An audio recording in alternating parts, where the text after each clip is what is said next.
Take a ride, ride on the line.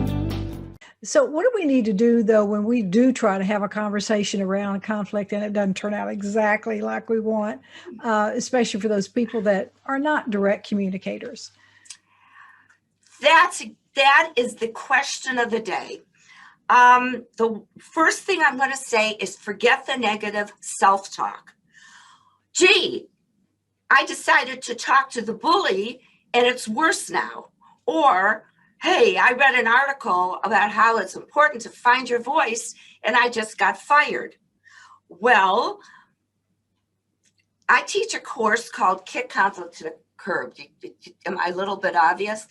And one of the biggest things that I've found from my students, and they're all adults, is that when they do practice and they do say something and it backfires, many times they become silent. And they said, I'm not going to do it. I give up. I give up. So my solution is always, it's what we tell ourselves. If you give up, you're done. And I tell people all the time, the reason why I got into this is I had to deal with a bully in my life.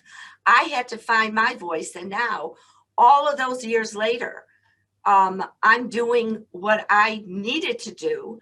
And that transformation was huge. I mean, I don't want to say, look at me now, but my mouth is not the same as it was years ago.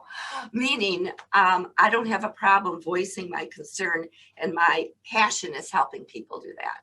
Right. Find your voice with Joyce, right? Yes. Oh, well, yes. That's how it starts, but then they find their own, obviously.